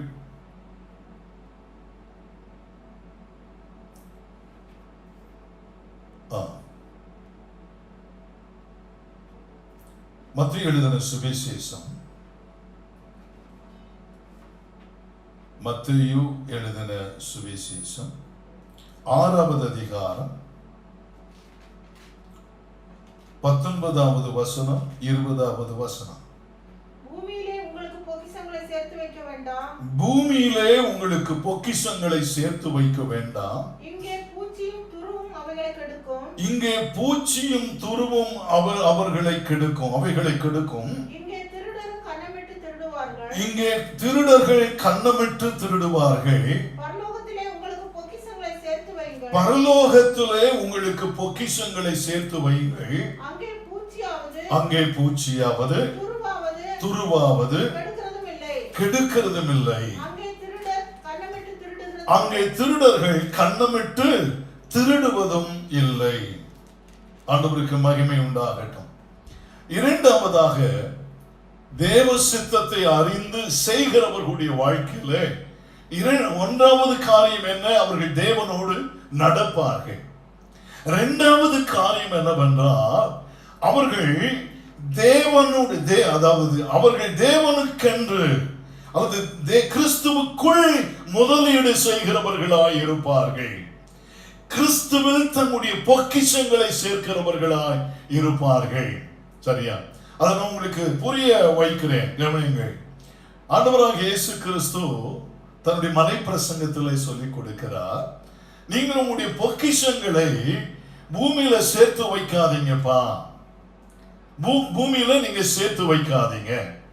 நீங்க அதை சேர்த்து வைக்கிறதுனால உங்களுக்கு லாபம் என்று நீங்கள் நினைப்பீர்கள், ஆனால் அது உங்களுக்கு நஷ்டம். சரியா? எதற்காக இன்வெஸ்ட் பண்ணுகிறோம்? எதுக்கு இன்வெஸ்ட்மெண்ட் பண்ணுகிறோம்? எதுக்கு பங்குகள் வாங்குகிறார்கள்? எதற்கு சொத்துக்களை வாங்குகிறார்கள்? நான் ஒரு முறை ஒரு குறிப்பிட்ட கம்யூனிட்டி பீப்புள் ஜனங்களிலே அவருடைய ஒரு லீடர் பேசினார். இப்படி பேசினார், எங்க கம்யூனிட்டியில நாங்க என்ன செய்வோம்னா இடத்தை வாங்கி போட்டுக்கிட்டே இருப்போம், வேற ஒண்ணுமே சொத்துக்கு சேர்க்க மாட்டோம், இடத்தை வாங்கி போடுவோம். எங்க பிள்ளைங்களுக்கு படிப்புக்கு தேவைப்படும் போது ஒரு நிலத்தை விற்போம், ஒரு வீடு கட்ட வாங்க இடம் வேணும், ஒரு வீடு கட்ட நினைக்கும் பொழுது ஒரு இடத்தை வித்துக்குவோம், எங்க பிள்ளைங்க வெளிநாட்டுக்கு படிக்க அனுப்பணும்னு நினைக்கும் பொழுது ஒரு இடத்தை வித்துக்குவோம். சரியா? நாங்க போய் கவர்மெண்ட்ல கூட போய் கையெந்த நிக்கிறது இல்லை. எங்களுடைய தேவைகள் எல்லாவற்றுக்கும் எங்களுடைய இன்வெஸ்ட்மெண்ட் எங்க நாங்க இன்வெஸ்ட் பண்ணியிருக்கிறோமோ அங்கிருந்து எடுத்துக்குவோம். அதை எடுத்து எங்கள் தேவைகளை நாங்க சந்திப்போம். இதெல்லாம் கவனிங்க. அந்த கம்யூனிட்டி இன்றைக்கு நம்முடைய இந்தியாவிலே உயர்ந்த கம்யூனிட்டி என்று சொல்லப்படுகிற கம்யூனிட்டி. ஏன் அவர்கள் உயர்ந்தவர்களாய் நிற்கிறார்கள்? இந்த உலகத்தின் போக்கை அறிந்து கொண்டார்கள். இந்த உலகம் எப்படிப்பட்டது என்று அறிந்து கொண்டார்கள். அறிந்து கொண்டு வாழ கற்றுக்கொண்டார்கள். என்ன செய்ய கற்றுக்கொண்டார்கள்? வாழ கற்றுக்கொண்டார்கள். தேவனுடைய பிள்ளைகளே, அழிந்து போகிற அல்லது ஆண்டவர் இல்லாத ஜனம் உலகத்தில் வாழ எப்படி வாழ முடியும் என்று அறிந்து அதை கற்றுக்கொண்டு அதன்படி தம்முடைய இன்வெஸ்ட்மெண்ட்களை, தம்முடைய முதலீடுகளை எங்கே முடக்கி வைக்கிறார்கள் பாருங்கள். நாம் அவர்களைப் போல புத்தி இல்லாதவர்களா? இங்கு புத்தி உள்ளவர்களாக இருக்க வேண்டும் என்று நம்மை கர்த்தர் அழைக்கிறார். என்ன புத்தி இருக்க வேண்டும் என்று சொன்னால், தேவனுடைய சித்தம் எது என்று அறிந்து கொள்ளுகிற அறிவு. ஆண்டவர் என்னுடைய குடும்பத்தை குறித்து, என்னுடைய பிள்ளைகளை குறித்து, என்னுடைய பிள்ளைகளுடைய பிள்ளைகளை குறித்து, என்னுடைய தலைமுறைகளை குறித்து தேவனுடைய சித்தம் என்ன என்று அறிந்து நம்முடைய முதலீடு அதிலே போக வேண்டும். நம்முடைய இன்வெஸ்ட்மெண்ட் அதற்குள்ளே போக வேண்டும். அழிந்து போகிறதற்குள்ளே நான் போய் கொண்டு போய் என்னுடைய இன்வெஸ்ட்மெண்ட்டை வச்சேன்னா, வசனம் அழகா சொல்லுது பாருங்க. திருடன் என்ன செய்வான்? திருடி கொண்டு போய் விடுவான். திருடன் எப்படி செய்வானா? கண்ணமிட்டுன்னு என்ன, நம்ம லாக்கர்களை உடைச்சிட்டு போறாங்க பாருங்க. சுவரை இடிச்சு பின்னாடி பெரிய ஒரு பெரிய ரவுண்டா உடைச்சு கண்ணமிட்டு என்ன செய்து விடுகிறார்கள்? ஏடிஎம் மிஷினை உடைச்சிட்டு போயிடுறாங்க. இன்வெஸ்ட்மெண்ட் எங்க இருக்கிறது? இழந்து போகிற இடத்துல வைக்கிறோம், அழிந்து போகிற இடத்துல வைக்கிறோம், திருடப்படுகிற இடத்துல நான் வைக்கிறோம். அது லாபமாய் திரும்பி வராத இடத்துல கொண்டு போய் வைக்கிறோம். சரியா? நம்ம லாபம் நினைக்கிறது இன்ட்ரெஸ்ட். ஆண்டவர் ஒரு காரியத்தை அழகாய் சொல்லி கொடுக்கிறார். இல்லப்பா, அப்படி செய்யாதீங்க. ஒருபோதும் உலகம் அழிக்கவும் உலகம் அழிக்க முடியாத இடத்துல உங்களுடைய இன்வெஸ்ட்மெண்ட் வைங்க. உலகம் அழிக்க முடியாத இடத்துல கொண்டு வைங்க. வசனத்தை நம்ம ஒரு முறை கூட நம்ம படிப்போம், வாசிங்க. ஆண்டவருக்கு மகிமை உண்டாகட்டும். அதே அந்த மத்திய எழுதின சுவிசேஷம் தான் 26வது அதிகாரம் அதனுடைய 35வது வசனத்துக்குள்ளே போவோமே. மத்தேயு 25வது அதிகாரம் 35வது வசனம். மத்தேயு 25:35. பசியா இருந்தேன், எனக்கு போஜனம் கொடுத்தீர்கள். தாகமாயிருந்தேன், என் தாகத்தை தீர்த்தீர்கள். அந்நியராயிருந்தேன், என்னை சேர்த்து கொண்டீர்கள். வஸ்திரம் இல்லாதிருந்தேன், எனக்கு வஸ்திரம் கொடுத்தீர்கள். வியாதியாயிருந்தேன், என்னை விசாரிக்க வந்தீர்கள். நான் காவலில் இருந்தேன், என்னை நீங்கள் பார்க்க வந்தீர்கள் என்பார். ஒரு ஆமென் சொல்லுவீங்களா? இப்ப இன்வெஸ்ட்மெண்ட் எங்கன்னு சொல்றாரு பாருங்க. சம்பாதிக்கிறது எல்லாத்தையும் கொண்டு போய் எனக்கு, என் பொண்டாட்டிக்கு, என் புருஷனுக்கு, என் பிள்ளைக்கு, என் பிள்ளையுடைய பிள்ளைக்கு, என் கொள்ளு பேரனுக்கு, என் கொள்ளு பேத்துக்கு. சிலவங்க சம்பாதிப்பாங்க, நல்ல தங்களுக்கு மாத்திரம் செலவு பண்ணுவாங்க, பிச்சை கூட போட மாட்டாங்க. காணிக்கை பெட்டியில டொக்குன்னு தான் போடுவாங்க. சரியா? அந்த வாரம் முழுவதும் தங்களுடைய தேவைக்கு எவ்வளவோ செலவழித்திருப்பார்கள். தேவனுடைய ராஜ்யம் கட்டப்படுவதற்கு, ஒரு ஊழியத்தினுடைய தேவை சந்திக்கப்படுவதற்கு டொக்குன்னு தான் போடுவாங்க. கவனிங்க, ஆண்டவர் சொல்லுகிறார், ரெண்டு கூட்டத்தை குறித்து சொல்லுகிறார். ஒரு கூட்டம், என் பிதாவினால் ஆசீர்வதிக்கப்பட்டவர்களே, நீங்க ஆசீர்வதிக்கப்பட்ட உங்களுக்கு அந்த ஆயத்தம் பண்ணப்பட்ட தேசத்துல போங்க, வாசஸ்தலத்திற்குள்ளே போங்க. ஒரு கூட்டத்தாரை பார்த்து சொல்லுகிறார், நான் உங்களை அறியேன். ஏன் அறியேன் நான் என்ன செய்தேன்? பசியா இருந்தேன். பாருங்க 35 வசனத்துல பசியா இருந்தேன். அப்போ இன்னைக்கு இந்த கொரோனா நாட்கள்ல எல்லாம் முடங்கி போய் கிடக்கிற நேரத்துல உங்க பக்கத்து வீடு சாப்பிடுறாங்களா தெரியுமா உங்களுக்கு? உங்களுக்கு தெரிஞ்ச சில ஏழை குடும்பங்கள் சாப்பிடுகிறார்களா? ஒரு போன் பண்ணி விசாரிச்சீங்களா? அவங்களுடைய சில எமர்ஜென்சி நீட் அவங்களுக்கு சந்திக்கப்படுகிறதா நீங்க கேட்டீங்களா? பசியா இருந்தேன். சரியா?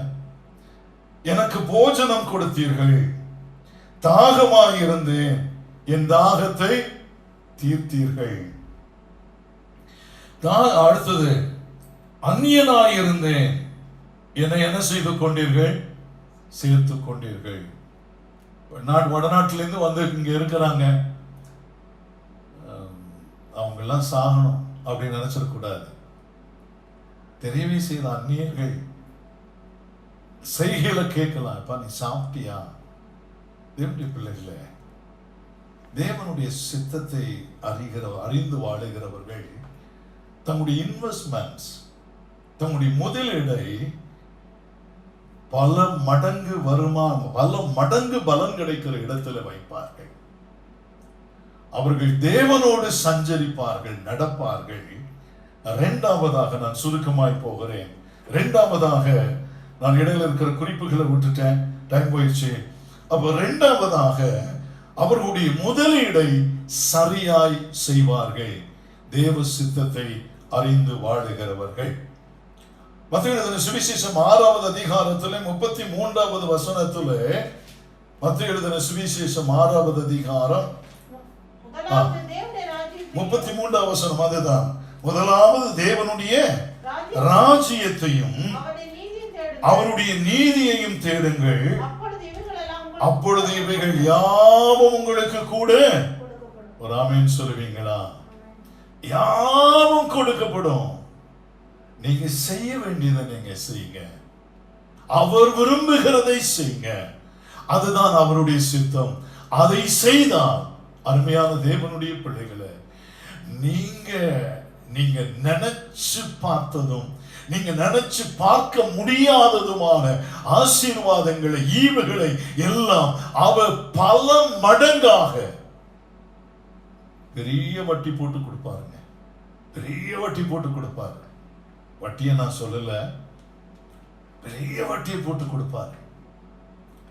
என் ஊழிய காலத்தில் ஆரம்பம் முதல் இதுவரையிலும் நான் கற்றுக்கொண்ட காரியம் இதுதான். என்னுடைய முதலீடு எங்கும் இல்லை, என்னுடைய முதலீடு பரலோகத்திற்காக, ஜனங்களுக்காக, ஊழியத்திற்காக, அழிந்து போகிற ஜனங்களுடைய தேவைகள் சந்திக்கப்படுவதற்காக, அவருடைய ஆத்துமா ரட்சிக்கப்படுவதற்காக. சகோதரனே, தேவ சித்தம் அறிந்து செய்கிறீர்களா? தேவ சித்தம் அறிய வேண்டும், தேவ சித்தத்தை அறிந்து செய்ய வேண்டும். அப்படிப்பட்டவர்கள் தேவனோடு நடப்பார்கள். அப்படிப்பட்டவர்கள் தேவன் என்ன விரும்புகிறாரோ அங்கே இன்வெஸ்ட் பண்ணுவார்கள், முதலீடு செய்வார்கள். சரியான இடத்திலே முதலீடு செய்கிறவர்களாய் மாறுவார்கள். நீங்களும் அப்படி மாறுங்கள். மூன்றாவது ஒரே ஒரு குறிப்பை மட்டும் நான் சுருக்கமாய் சொல்லி முடிக்க ஆசைப்படுகிறேன். கலாத்தியர் 2வது அதிகாரம் 20வது வசனம். கலாத்தியர் 2வது அதிகாரம் எடுத்துக்கொள்ளுங்கள், அதனுடைய 20வது வசனம்.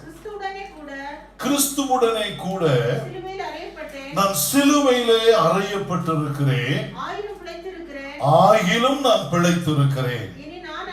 இனி நான் அல்ல, கிறிஸ்துவே எனக்குள் பிழைத்திருக்கிறார். நான் இப்படி மாம்சத்தில் பிழைத்திருக்கிறது ஏதோ என்னில் அன்பு கூர்ந்து எனக்காக தம்மை தாமே ஒப்பு கொடுத்த தேவனுடைய குமாரனை பற்றும் விசுவாசத்தினாலே பிழைத்திருக்கிறேன். ஒன்னாவது, தேவனுடைய சித்தத்தை அறிந்து செய்தால் தேவனோடு நடப்போம். இரண்டாவது, தேவனுடைய சித்தத்தை அறிந்து நடந்தால் நம்முடைய இன்வெஸ்ட்மெண்ட், நம்முடைய முதலீடு சரியாக இருக்கும்.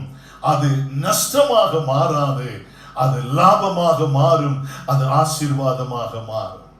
மூன்றாவது, தேவனுடைய சித்தத்தை அறிந்து தேவனுடைய சித்தத்தை செய்கிறவர்கள் தேவனில் அன்பு கூறுகிறவர்களாய் இருப்பார்கள்.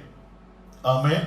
அவர்கள் எதிலே அன்பு கூறுவார்கள் என்று சொன்னால், அதாவது அந்த அன்பு கூறுதல் எப்படி என்று சொன்னால், நிர்பந்தத்தின் நிமித்தம் அல்ல. பவுல் சொல்லுகிறார் பாருங்கள், நான் சிலுவையிலே அவரோடு கூட அறியப்பட்டிருக்கிறேன், நான் அவரோடு மரித்திருக்கிறேன். இவைகள் எல்லாவற்றுக்கும் காரணம் என்னவென்றால், இந்த மரணம் எனக்கு நஷ்டத்தை ஏற்படுத்தாது, இந்த மரணத்துல எனக்கு ஒரு லாபம் இருக்கிறது, பாடுகளிலே ஒரு லாபம் இருக்கிறது, உபத்திரவங்களை ஏற்றுக்கொள்வதில் எனக்கு ஒரு லாபம் இருக்கிறது. அதை நான் அறிவேன், அதை நான் அறிந்து அவரை நான் நேசிக்கிறேன். அதுதான் இன்னைக்கு நம்முடைய ஆண்டவரை நாம் எப்படி நேசிக்கிறோம்? இம்மைக்காக நேசிக்கிறோமா? இப்பிரபஞ்சத்திற்காக நேசிக்கிறோமா? சுகத்திற்காக நேசிக்கிறோமா? வீட்டுக்காக நேசிக்கிறோமா? வேலைக்காக நேசிக்கிறோமா? கல்யாணத்திற்காக நேசிக்கிறோமா? ப்ரமோஷனுக்காக நேசிக்கிறோமா? ஏதோ ஒரு உள்நோக்கத்தோடு அவரை நேசிக்கிறேன் என்று சொல்லுகிறோமா? அல்லது நிர்பந்தத்தின் நிமித்தம் அவரை நேசிக்கிறோமா? ஆண்டவரை நேசிக்கிறது எப்படி நேசிப்பார்கள் தெரியுமா? தேவ சித்தம் செய்கிறவர்கள் நிபந்தனையற்ற விதத்தில் நிபந்தனையற்ற அன்பு கூறுவார்கள். அது சரியான வார்த்தை, நிபந்தனை அற்ற வார்த்தை. என்ன நடந்தாலும் ஆண்டவரே, உங்களுக்கு புரியும் நினைக்கிறேன், பவுல் சொல்லுகிறார், என்ன நடந்தாலும் ஆண்டவரே, இல்லையா? அதை கொரிந்தியர்ல 2 கொரிந்தியர் 11வது அதிகாரத்துல பாத்தீங்கன்னா ரொம்ப அழகாய் சொல்லுவா. 24, 25 வசனங்கள்ல அது விளக்க நமக்கு நேரம் இல்ல. நான் உங்களுக்கு உங்களுடைய தியானத்துக்கு விட்டு நான் ஜெபித்து முடிக்க விரும்புகிறேன். யூதர்களால் நான் அடிக்கப்பட்டேன், மிலாறுகளினால் நான் அடிக்கப்பட்டேன், ஒரு தரம் நான் கல்லறி உண்டேன், 3 முறை நான் கப்பல் சேதத்தில் சிக்கிக் கொண்டு பிழைத்துக் கொண்டேன், ஒரு ராப்பகல் முழுவதும் கடலிலே நான் போய் சிக்கி நான் தவித்தேன், அநேகம் தரம் நான் பிரயாணம் பண்ணினேன், ஆறுகளால் வந்த மோசங்கள், கள்ளரால் வந்த மோசங்கள், என்னுடைய சுய ஜனங்கள் யூதர்களால் வந்த மோசங்கள், அந்நிய ஜனங்களினால் வந்த மோசங்கள், பட்டணங்களினால் வந்த மோசங்கள், வனாந்தரத்தில் எனக்கு உண்டான மோசங்கள், சமுத்திரத்தில் உண்டான மோசங்கள், கள்ள சகோதரர்களால் எனக்கு உண்டான மோசங்கள், பிரயாசத்திலும் வருத்தத்திலும், அநேக முறை கண் விழிப்புகளிலும், பசியிலும் தாகத்திலும், அநேக முறை உபவாசங்களிலும், குளிரிலும், நிர்வாணத்திலும் இருந்து இவை முதலானவைகள் அல்லாமல் எல்லா சபைகளை குறித்து உண்டாயிருக்கிற கவலை என்னை நாள்தோறும் நெருக்குகிறது. ஒரு ஆமென் சொல்லுவோமா? அருமையான தேவனுடைய பிள்ளைகளே, உண்மையாய் ஆண்டவரை நேசித்தால், உண்மையாய் தேவ சித்தத்தை அறிந்து தேவ சித்தத்தை செயல்படுத்த ஆரம்பித்தால் நாம் தேவனோடு நடப்போம். தேவனோடு நடக்கிறவர்கள் தேவனால் எடுத்துக் கொள்ளப்படுவார்கள். தேவனோடு நடக்கிறவர்கள் என்ன செய்வார்கள்? எவ்வளவு போராட்டங்கள் வந்தாலும் அங்கே பாதுகாப்பை கர்த்தர் கொடுப்பார். தேவனோடு நடக்கிறவர்கள் ஆசீர்வதிக்கப்படுவார்கள். அப்ப தேவ சித்தத்தை அறிந்து செய்கிறவர்கள் தேவனோடு நடப்பார்கள். இரண்டாவது, அவர்கள் அழிவுள்ள இடத்திலே அல்ல, அழியாமையின் இடத்திலே கொண்டு போய் தங்களுக்கு உண்டானதை இன்வெஸ்ட் பண்ணுவார்கள், முதலீடு செய்வார்கள், அதனுடைய பலனை அவர்கள் அறுப்பார்கள். மூன்றாவதாக, அன்பு கூறுவார்கள். என்ன நடந்தாலும் எது நடந்தாலும் கிறிஸ்துவின் அன்பை விட்டு என்னை ஒன்றும் பிரிக்க முடியாது. நிர்பந்தத்தின் நிமித்தம் அல்ல, இது நிபந்தனை அற்ற அர்ப்பணம். என்னுடைய பிள்ளைகளே, நாம் தேவனுடைய சித்தத்தை எப்படி செய்கிறவர்களா இருக்கிறோம்? நாம் தேவனுடைய சித்தத்தை அறிந்து வாழுகிறோமா? ஒவ்வொரு காரியத்திலும் ஒவ்வொரு நாளும் தேவ சித்தத்தை அறிந்து செயல்படுகிறோமா? கொஞ்சம் யோசித்து பாருங்க. கண்களை மூடுவோம், நாம் தேவ சமூகத்திலே ஜெபிப்போம். ஆண்டவரே, இந்த காலை ஆராதனையில நீர் எங்களோடு இடைப்பட்டீர். ஆண்டவரே, எங்களுக்கு கொடுத்த நல்ல ஒரு ஆராதனை நேரத்திற்காக உமக்கு ஸ்தோத்திரம்ப்பா.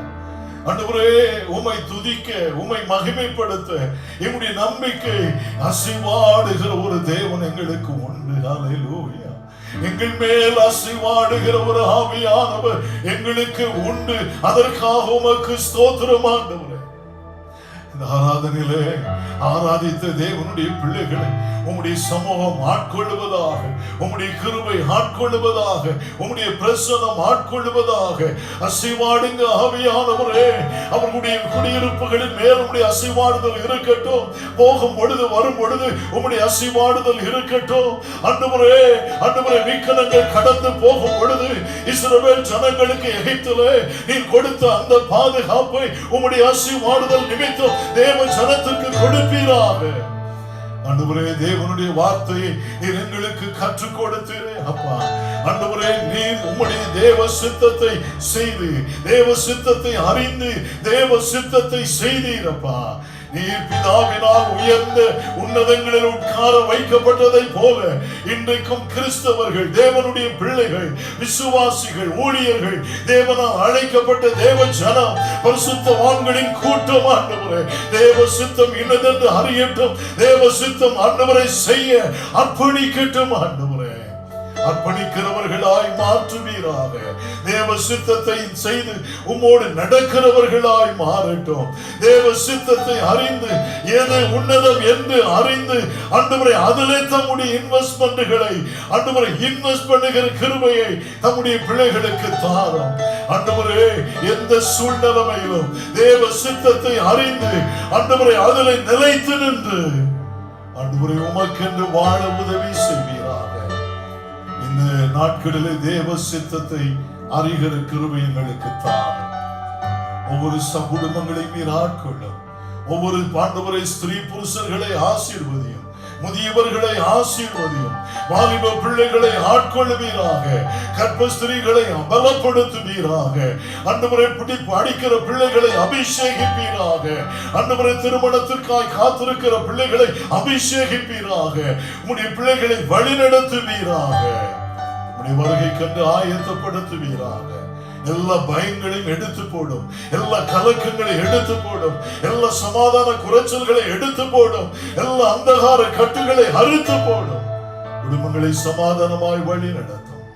கனம் துதி மகிமை நிறைந்து போடும்.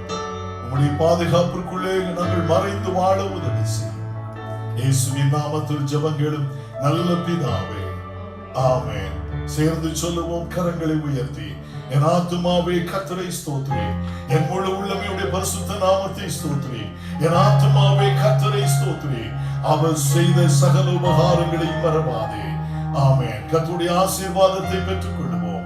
நம்முடைய ஆண்டவரும் அருமை இரட்சகருமாகிய இயேசு கிறிஸ்துவின் கிருபையும், பிதாவாகிய தேவனுடைய அன்பும், பரிசுத்த ஆவியானுடைய ஐக்கியமும் இன்றும் சதா காலங்களிலும் நம் அனைவரோடும் ஆண்டவராக இயேசு கிறிஸ்துவின் வருகை மட்டும் தேவ சித்தத்தை அறிவதோடும் அதை செய்து நிறைவேற்றுவதோடும் தங்கியிருப்பதாக.